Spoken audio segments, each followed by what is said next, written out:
Okay, I'm here with Luke and Katie, and we're going to talk a bit about Stimpy's Pregnant. So, what did you guys do on it?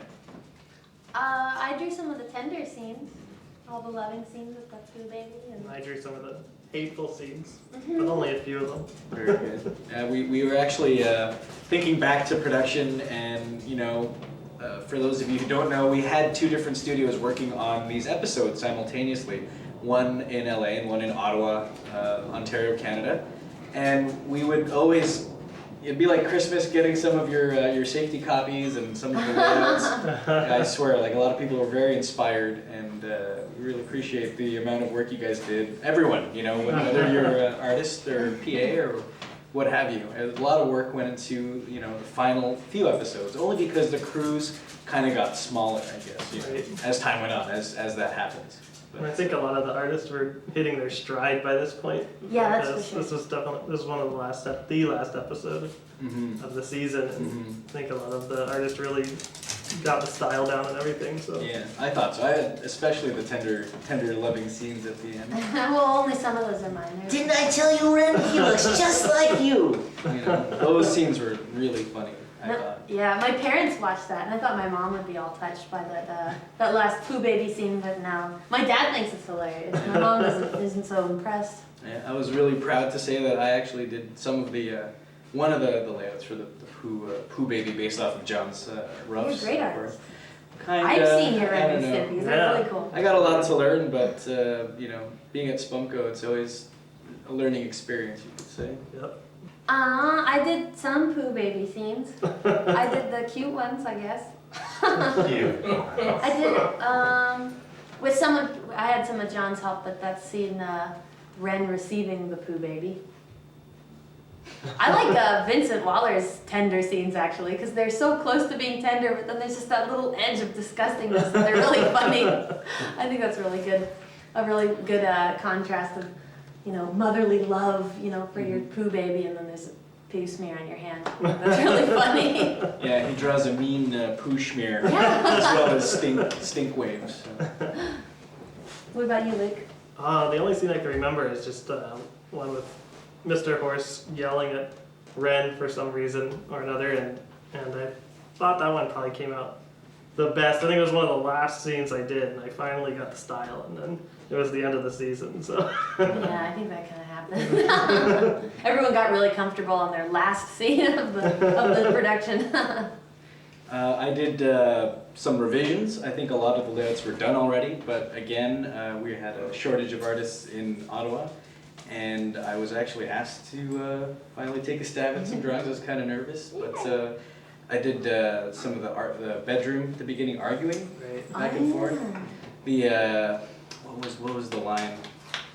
Ren calls Stimpy a sorceress. And I had to draw a little fart coming out of Stimpy's bunghole and then going back in. right. So a lot of people were like, "Hey, that's Stinky," like a callback to Stinky. I thought that was pretty funny. Yeah, there's some really amazing animation and layouts in the first But fight scene. Yeah, I gotta say though, fast forwarding to the end with the conversation, I think Fred did some of those drawings between Dr. Mr. Horse again and Those Ren. Those were great. And John did some really amazing Mr. Horse heads. I had a great time, doing animatics on that, and it's really fun stuff. Nurse Sheep is a great character. Yeah, definitely. I got to clean up a lot of John's roughs for that, and Jess Brutsky worked on a lot of the scene, in particular the one where the Nurse Sheep is inhaling and exhaling the cigarette that's smoke awesome. on the baby. Right. That was Go, really Jess, funny. go! Yeah, I think Experience. a lot of the really good scenes in Stimpy's Pregnant were, Fred's scenes. Fred Osmond, he was our layout supervisor, who's not here unfortunately, but he's responsible for a lot of the really good scenes. Corey did some cool scenes with that car chase. Robert Corey, Yeah. shooting the other cars and stuff. So go Fred, go Corey. Nick Cross also did some of the drawings in that from Ottawa, and again, really fun to do the timing, sound effects, and music on that particular piece. I had a good time. What about some of the sound stuff that you did? You know, a lot of sound experimentation in the cartoon? And that kitchen scene. Yeah, that was actually a lot of John in there for the kitchen scene. He added some. We found like Birds that chirping. It's such a hard thing to do because we always have a very limited library, and you always end up trying to you almost hear the same sounds over and over again. So we're trying to at Spunko try to splice some sounds together, and it's always fun to experiment with sound effects. And our dream would be to actually build a full-blown Foley studio where we could actually throw raw meat at each other and try to capture that on tape. But it was really hard to try to come up with new sounds for that particular episode, only because it was the last of the season, and we were kind of running out of time. But I think we made out okay. That was probably one of my favorites. Yeah, during the sausage eating scene, there's some really good sound Yeah, it's effects really in there. funny. Warren, another storyboard artist, worked on sausages. Are always fun to draw, Sausage eating. especially when the juice comes out. Do you really like fish bums? Yeah, I always save the best for last. Fish bums are always good. That's a Filipino delicacy. Fish ass sandwich. Yes. And baby birds are always good. Baby birds. Half-hatched eggs for anyone. But fishes don't have asses. Yeah, Yes, they do. They do? Yes, fishes have asses. You They gotta have spread. You gotta spread the legs. No, they don't have buttocks, but they have a sphincter. sphincter. And you eat those in the Philippines? Like breathing air. Oh, man. What else do you eat in the Philippines? Your babies. Oh, that's good. Filipino fish with big hairy butts swimming through the water. That's so good. I'm drooling as we Much speak. sought after. Edit this part out of the international Yeah. version. Good thing I have full control. I have full control of editing this stuff, so I'll be happy to snip and cut. Yeah, fishes have asses. That's the greatest quote of the evening. Fishes have asses? Oh, Eddie! Nice of you to join us. Holy shit! Thank you. Tell us about your views on Stimpy's pregnant. Well, John has this reputation for being over the top at everything he does, and people yell a lot, and they extreme emotions and all this. And John is the master of over the top, but I don't think it's that well known that John is also the master of under the top. It's a master of understatement. Mr. Horse is the quintessential understated character. He's sort of it's like Droopy was for his generation, except I think Mr. Horse is actually funnier. It's the understatement of that horse. What he can do with just an expression is amazing. And another thing I like about that film is that the film is in two. It's the whole thing leading up to Ren to Stimpy being pregnant, and then there's the trip to the hospital and the horse who's there, and the mood of both pieces is very different.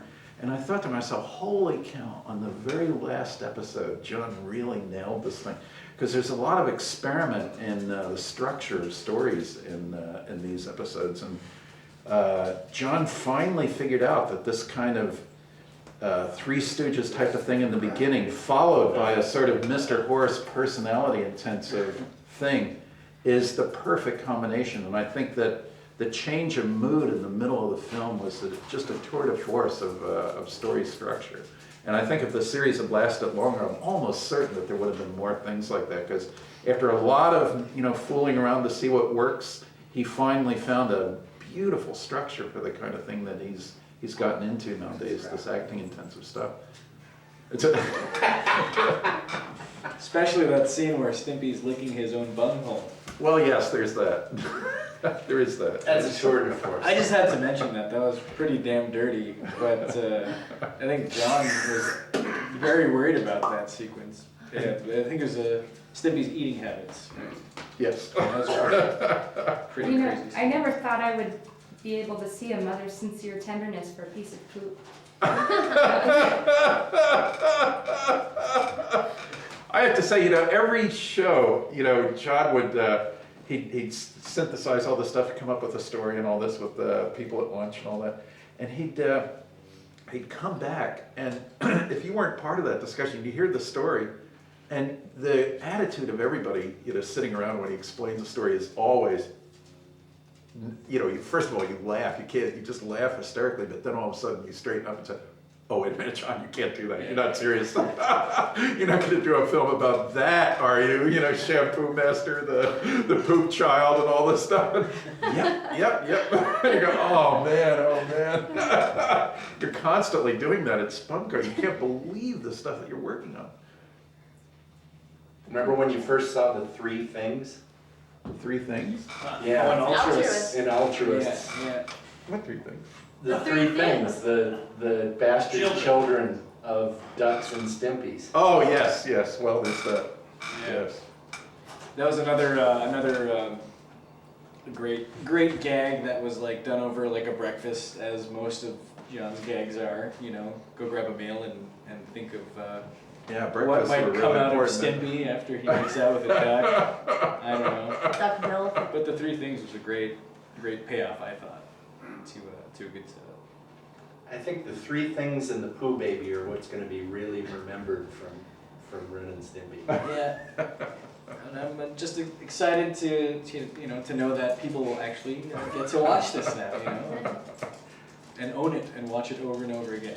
Watch the birthing scene over and over and over. Yeah, the again. birthing scene, that was a crazy.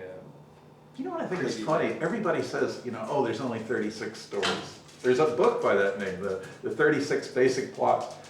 John will not repeat himself with a story. It's got to be new, it's got to be original. And really, even if you're working at the studio, you have no idea what's coming. And, it shocks the artists who work there as much as it shocks the audience. Your first reaction is always, you're going to do that? You can't do that. And then you're thinking about it at home, laughing so hard you're almost having an accident. The cars swerving all over the street. Man, oh man, I can't believe it. It's like a really totally original story every time. It's the originality of that studio is just incredible. On a daily basis, you're constantly being confronted by stuff that you've never seen before, or never heard of before, or were never asked to do before. You're an original too, Eddie. Well, thank you, Steve. I've never seen anything like you before.